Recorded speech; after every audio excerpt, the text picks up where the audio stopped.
Ang kanyang king ng white nandito.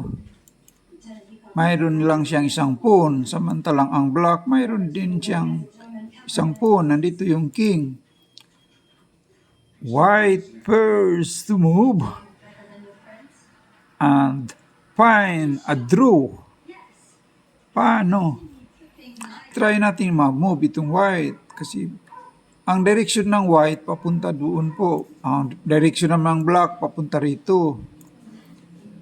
Halimbawa, mag-move itong white.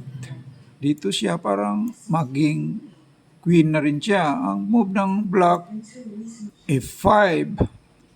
Mag B4 naman siya. F4. B5. Mag F3. Nauna talaga itong black. Mag B6. Mag F2 naman siya. Mag B7. Naging queen na niyan. Itong black. Saka siya maging queen. Talo talaga siya. Kasi mag-check naman yan. Itong black dito. Check.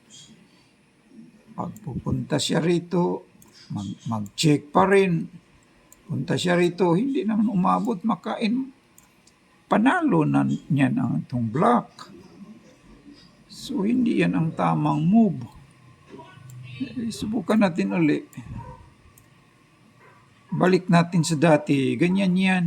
Posisyon. Nandito naman yung black. White first to move and makamit niya ang draw. Hahanapan nating move. Dito siya. Halimbawa dito siya. Try natin ulit. Mag B3 siya. Then, move na itong kanyang black. F5. Mag-move siya dito. Dito siya. Habulin natin. Dito siya. Pag ganyan, madraw na po niyan. Matatalo pala ang black kapag nakapunta yung king. Ang tamang tulak pala dyan ay itong B3. King B3. Unang mag-move dyan ang white. Ito lang pala ang tamang move. Pag nag-move siya, itong forward siya, matatalo na dyan. Pag dyan siya, matatalo na itong, makatabla na itong white. Pero kung dito siya pupunta, paano pa matabla yan? Dito yung white. Mag-forward siya. Forward siya. Forward siya. Forward din siya. Forward siya. Forward din white. Maging queen na yan. Talo na dyan itong white. Kasi po, hindi na siya makapunta pag ilagay niya rito. Yung haharangin, makaharang na siya. Balik natin sa dati. Ganyan.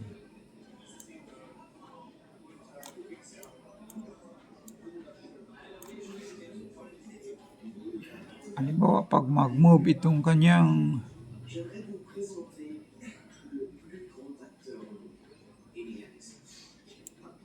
kapag sumunod siya dito,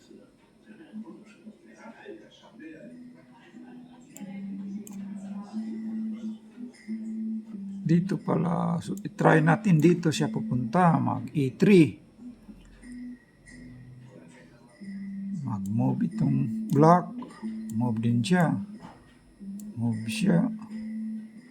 Move siya.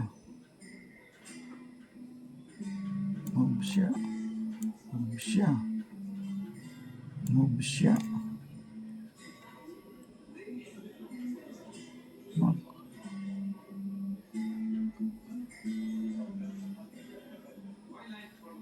matatalo. Move siya dito. Maging queen na yan.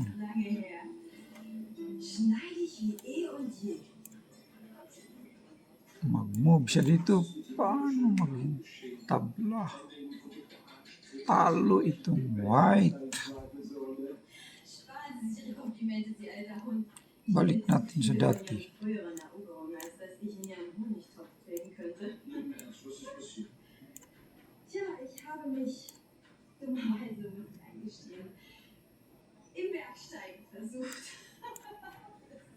Mayroon palang isang, halimbawa dito siya, isang chance lang kapag mag-move siya rito. Pupunta na siya rito.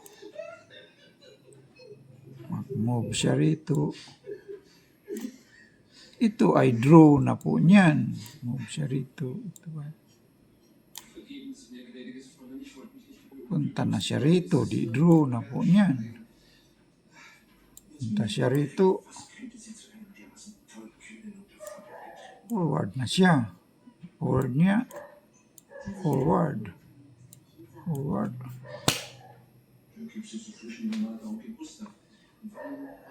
Maging queen, maging panalo na yan ng white. Pero paano ba maging draw niyan? Balik natin sa dati. Ganyan.